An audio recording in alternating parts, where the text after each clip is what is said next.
Bienvenidos a su espacio de entrevistas en La Clave en este lunes y queremos dialogar sobre un tema que definitivamente es de interés nacional y que nos tiene un estado lamentable de emergencia y es la violencia que lamentablemente está imperando en las calles. Pero antes de iniciar queremos dar la bienvenida en este espacio de entrevistas al abogado Fernando Rosero Rode, quien desde el día de hoy se incorpora a nuestro staff de entrevistadores de La Clave, así que un cordial saludo y bienvenida. Y también saludamos a nuestro invitado de hoy, con quien vamos a dialogar, como lo mencionábamos al inicio de este espacio, sobre la pesadilla que está viviendo actualmente nuestro país, principalmente la provincia de El Guayas, la zona 8. Así que para diagnosticar y para saber qué soluciones y qué medidas vamos a encontrar a lo que llamamos la delincuencia que se ha tomado en nuestro país, hemos invitado a Alfonso Hart, conocido como el Pocho Hart, con quien vamos a analizar esto. Abogado Fernando Rosero Rode, usted tiene la palabra. ¿Cómo estás? Primero, muy buenos días a todo el staff de Armonía, a todos nuestros televidentes, a las personas que están en contacto. Un honor, un privilegio estar con ustedes, sumarme a este equipo de periodistas, de personas que hacen opinión diaria, siempre en bienestar y siempre en pro de la comunidad, ¿no? Este es un reto que realmente lo asumo con mucha responsabilidad.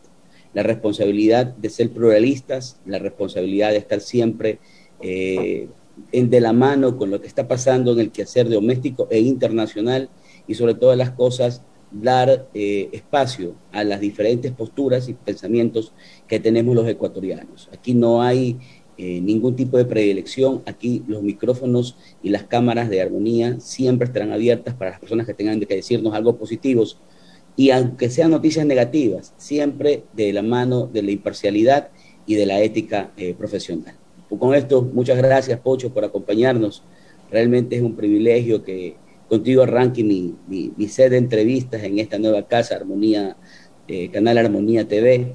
Quisiera preguntarte, Pocho, porque tú eres parte cotidiana, se te escucha, se te sigue por redes sociales, se te escucha en las radios, se te escucha en la televisión y se nota tus posiciones que siempre son posiciones definidas, que es algo que realmente se te reconoce por parte de la ciudadanía y por parte del Ecuador entero. Dime, Pocho, Ecuador y en especial actualmente la ciudad de Guayaquil se encuentra bajo un ataque imparable de la delincuencia. Los números hablan y no nos permiten engañarnos, Pocho. Si contamos únicamente los meses de enero de los últimos 12 años, veremos que hasta el 24 de enero del año 2022 existen 72 muertes violentas, registradas siendo el mes de enero del año 2022, el actual, el más sangriento, y esto resaltando que el corte estadístico es recién hasta el 24 de enero del año 2022. Faltan todavía 7 días para que termine el mes de enero y sigue siendo este mes de enero el más sangriento, ya no dejará de hacerlo. Faltando todavía estos 7 días, Pocho, ¿qué sucede? ¿Qué sucede en el Ecuador y en especial en la ciudad de Guayaquil? ¿Y cuál es tu opinión sobre la estrategia de combate a la delincuencia implementada por el presidente Guillermo Lasso desde su ascensión al poder en mayo del año 2021 hasta la presente fecha? Fernando, buenos días para ti, para Adriana, para todos los televidentes, ahora le llamamos también YouTubevidentes, porque son también señales que salen a través de las redes sociales, de YouTube especialmente. Un abrazo para todos ustedes, muchas gracias por esta invitación que para mí corresponde un verdadero honor.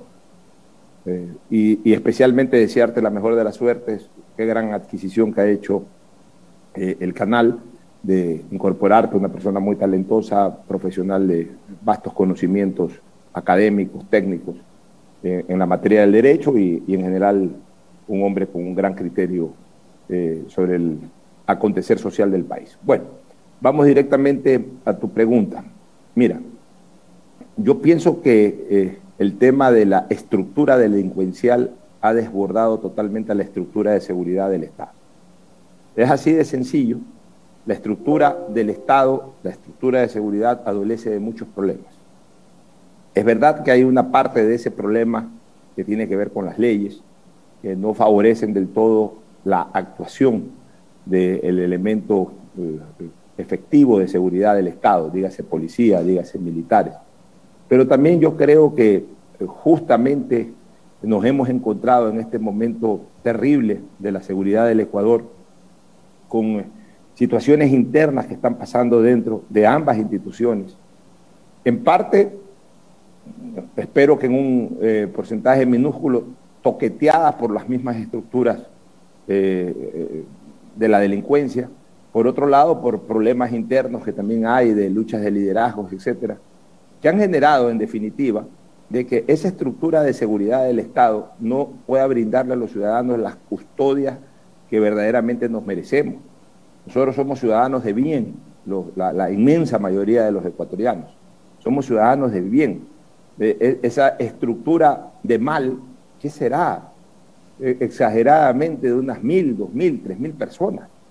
¿Qué serán ejércitos de 2.000, de 3.000 maleantes que pueden haber en este momento regados fuera de las cárceles? Estoy hablando de los que están fuera de las cárceles, que son los que están provocando esto de manera material, aunque muchos hablan de que la intelectualidad surge de las propias cárceles.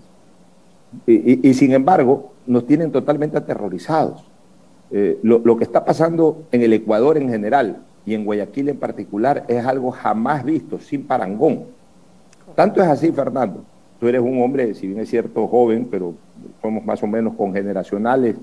Hemos vivido el Guayaquil de ayer, hemos vivido el Guayaquil de 30 años atrás, y tú debes de recordar que antes, cuando se producía un crimen en cualquier lado de Guayaquil, se conmocionaba la ciudad, y en la ciudad se pasaba hablando 1 mes, 2 meses de ese crimen, porque realmente era de vez en cuando, de cuando en vez, un crimen de esa naturaleza. Hoy diera la impresión de que el lamentabilísimo crimen al turista holandés, que fue hace 4 o 5 días, hubiese sido hace 1 año. Porque después de ese crimen con al holandés de hace 4 o 5 días, han pasado una serie de crímenes más en la ciudad de Guayaquil. Terrible, por ejemplo, lo que pasó el día sábado en la famosa, o en la conocida parrillada Grilling, ahí frente al Mall del Sol. Pero por sobre todas las cosas es peligroso y es terrible, porque ya la delincuencia en este momento no se frena ante nada. Mira tú, en Quevedo han entrado a la celebración de una confirmación, es decir, de un acto religioso de una criatura, y han acribillado ahí una serie de personas.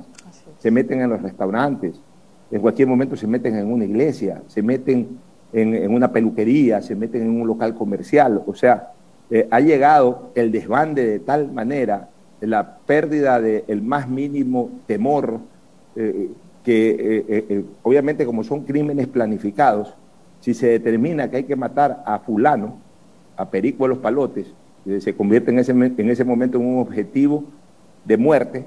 El sicario va y lo mata en donde lo puede encontrar, lo sigue, lo estudia, ve que está metido en un restaurante, se le mete al restaurante y dispara. Y por ahí va disparando, y si encuentra respuesta se genera una reyerta, una balacera terrible, con obviamente muy probables víctimas colaterales físicas, porque evidentemente aquellas personas que se convierten en víctimas colaterales de manera psicológica es total, psíquica es total, y no solamente las personas que están ahí presentes. Todos nos hemos convertido en víctimas colaterales en este momento por esta situación. Los ciudadanos que tenemos terror de salir, los empresarios, los propietarios. Cuando yo hablo de empresarios no estoy hablando de los grandes empresarios, los propietarios de locales comerciales, que hoy ven que prácticamente sus locales están absolutamente vacíos o va muy poca gente. Después de las 4 o 5 de la tarde, en los restaurantes ya no va nadie, porque todo el mundo tiene miedo. Así entonces, es, Pocho. Esa es la verdadera y real situación del país en este momento, y de Guayaquil en particular. Y justamente sobre lo que nos decías, ¿no? La noche del 19 de enero del 2022, un turista holandés fue asesinado en un bar del Cerro Santa Ana, cuando puso resistencia al asalto. Inmediatamente los gobiernos de Estados Unidos y Canadá alertaron a sus ciudadanos del peligro que representa viajar al Ecuador por la delincuencia. Esto es terrible. Más allá del nefasto golpe al país, Pocho, que significa que nuestro prestigio en cuanto a la seguridad ciudadana se encuentre por los suelos, lo que afecta al turismo y tira por la borda toda la campaña millonaria de promoción del país de décadas, y sobre todo de los últimos años, es que deben brindarse seguridades por nuestras autoridades nacionales y locales a los turistas. La alcaldesa de Guayaquil declaró el 20 de enero que la seguridad no es competencia de las municipalidades. No obstante, alcaldes anteriores como el abogado Jaime Nebo Saadi, con su campaña Más Seguridad, y el ingeniero León Férez Cordero, sí asumieron la decisión de encarar y enfrentar a la delincuencia en el Cantón Guayaquil con resultados altamente positivos, Pocho.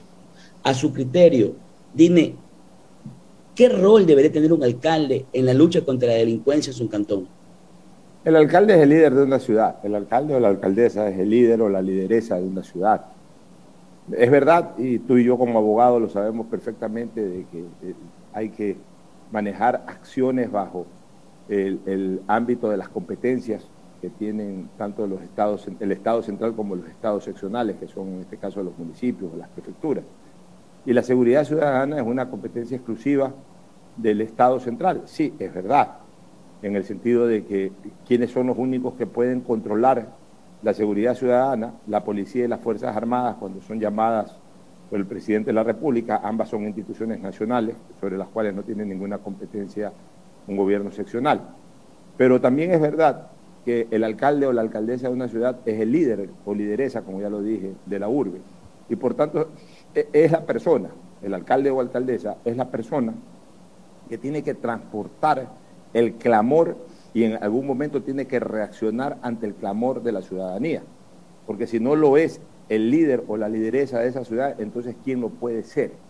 Bajo esas consideraciones, yo creo que la alcaldesa de Guayaquil tiene que inmediatamente tomar cartas en el asunto. Ayer estuvo presente en la rueda de prensa del presidente de la República. Bueno, está bien. Yo pienso que la alcaldesa de Guayaquil tiene que liderar una gran convocatoria urbana, a lo que se llaman las fuerzas vivas de la ciudad, la asamblea de la ciudad, en donde no solamente tienen que estar los que siempre están, los presidentes de las cámaras, y a los que ya conocemos de memoria. Hay que involucrar dentro de esa asamblea popular a líderes barriales, incluso personas que en algún momento hayan mostrado algún tipo de distanciamiento político, pero que son parte viva de la ciudad. Hay que llamar a la ciudad tiene que comenzar a planificar un sistema de defensa, de reacción, de protesta contra esta situación, forzar un poco más a la policía, forzar un poco más a las Fuerzas Armadas que tengan una participación mucho más activa. En el caso de la Policía Nacional, que es la que tiene un grado de responsabilidad superior en cuanto al control de la seguridad ciudadana, y yo lo digo y lo digo con mucha pena, yo respeto mucho estas instituciones del Estado, tanto a las Fuerzas Armadas como a la Policía Nacional, las respeto en extremo nivel, pero eso no me va a callar tampoco en expresar mi desaliento, mi decepción por la manera como han venido trabajando en el momento en que más se los ha necesitado, cómo han venido trabajando la custodia ciudadana. Si tú te das cuenta, Fernando, es increíble que pasen prácticamente desguarnecidos de control de seguridad los puntos de mayor convocatoria que tiene la urbe. Por ejemplo, los centros comerciales, en las afueras de los centros comerciales, afuera de las zonas bancarias, en los diferentes sitios por donde la gente circula, se mueve más. Es increíble de que no haya en las zonas turísticas.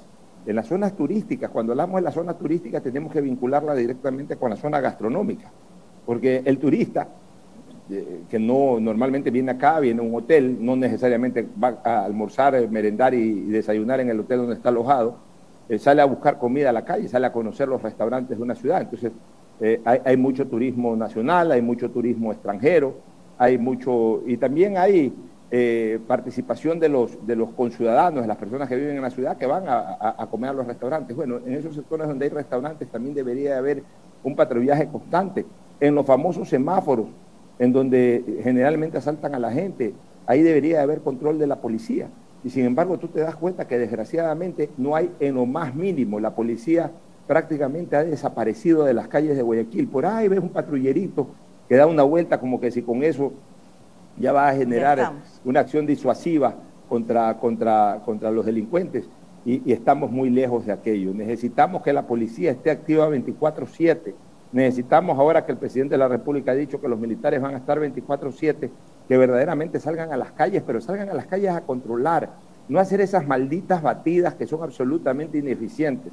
Se paran en 2 o 3 sitios de la ciudad 40, 50 militares, policías, a parar a todos los carros, y en donde verdaderamente lo que generan es molestia a la gente de bien que está circulando, en lugar de estar patrullando, en lugar de estar dando vueltas constantemente, en lugar de estar cercando, creando anillos de seguridad en los diferentes sitios. Eso no lo han hecho ni policías ni militares. Y eso es lo que esperamos de ellos, Fernando y Adriana.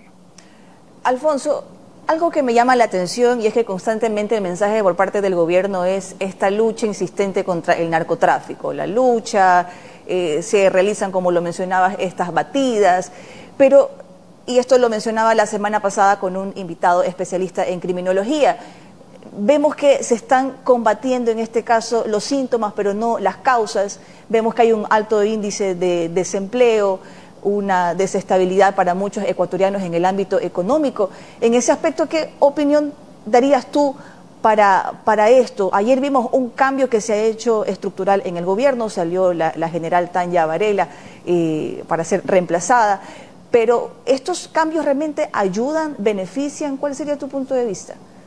Bueno, en el caso de Fernando y de mi persona somos muy afectos al fútbol, aunque él es emelicista y yo barcelonista, pero sabemos que cuando los resultados no se dan generalmente al primero, que el cabeza de turco, como se dice en términos futbolísticos, es el director técnico. Entonces, claro, digamos que aquí ha pasado algo similar, los resultados habían sido muy malos en cuanto a la actuación policial.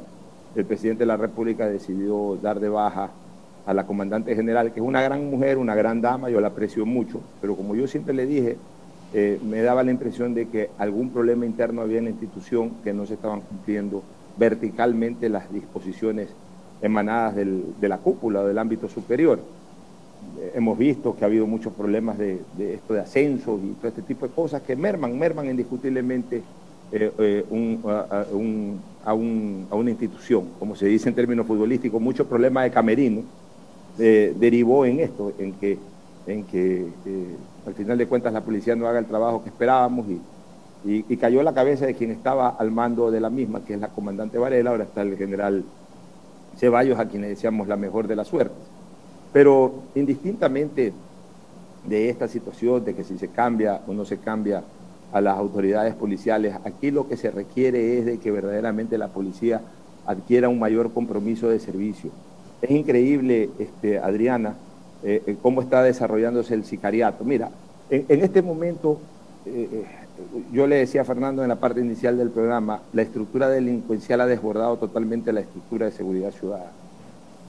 ¿Por qué? Porque la estructura de seguridad ciudadana está está desarrollada o está armada en razón de una estructura normal de delincuencia.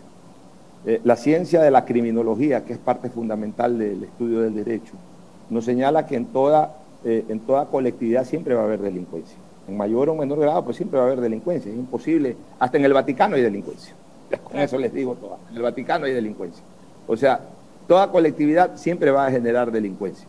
Pero evidentemente cada Estado genera una estructura de seguridad justamente para eso, la policía, las Fuerzas Armadas, para neutralizar los efectos nocivos de esa delincuencia. Y tiene una estructura acorde a lo común, lo lógico de la estructura delincuencial.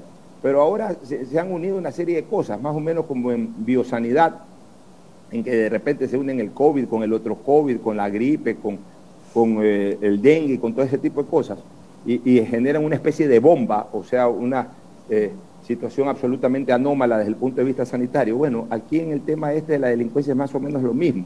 Se ha unido la delincuencia común, que es la de los arranchadores, la de los que andan en las calles viendo cómo asaltan. Se ha unido el narcotráfico, se ha unido la delincuencia organizada, y ahora se ha unido, no se ha unido, sino que es parte de ella y digamos que le brinda servicios tercerizados a cualquiera de ellas, esta banda de gatilleros o esta estructura de gatilleros, que son los sicarios. Entonces, está unido de todo un poco ahí. O sea, A más B más C más D, delincuencia total, delincuencia ya insoportable. Sí. Sí, pero justamente en esa línea, Pocho, porque realmente creo que la visión que tú tienes es una visión que compartimos. Quisiera hacerte una pregunta dirigida justamente al orden establecido en cuanto a la fusión de jerarquías y de funcionarios a nivel público. Enfrentar un problema tan grave como la delincuencia en Guayaquil y en todo el Ecuador requiere políticas eficaces, pero también personas que lleven esas políticas a la práctica y que pongan respeto y hasta cierto grado temor al delincuente. Es muy importante eso, el funcionario que le imponga el temor al delincuente. Y este temor se origina en que la sociedad sabe que aquel funcionario hará todo lo que se encuentre a su alcance para que bajo el imperio de la ley combatir a la delincuencia. La enorme percepción ciudadana, y no sé si compartas este punto y este criterio, Pocho, es que nuestras autoridades actuales, especialmente la señora ministra de Gobierno y el actual gobernador del Guayas, se encuentran desconectados de la realidad criminal que padecemos a diario. Dan entrevistas confusas y sus mensajes más que tranquilizadores nos dejan perplejos muchas veces y preocupados en la gran mayoría de los casos. El gobernador actual inclusive declara en una entrevista dada a La Posta que va a llamar a los Avengers a la cancha para que vengan a pelear contra la delincuencia y hace un parangón con un tridente que estaría formando para pelear contra la delincuencia. Más allá de esto, a mi criterio, que son declaraciones desafortunadas y que tratan de banalizar un tema tan grave, yo quisiera hacerte una pregunta, Pocho, y es para eso, escuchar tu criterio que te hemos invitado. ¿Confías tú en la gestión de la actual ministra de Gobierno y del gobernador del Guayas? Mira, yo pienso que a las autoridades, lo dije ayer en una entrevista de televisión, en un Zoom que participé en TC Televisión con Carlos Vera, yo creo que las autoridades están hasta cierto punto blandengues en esta situación.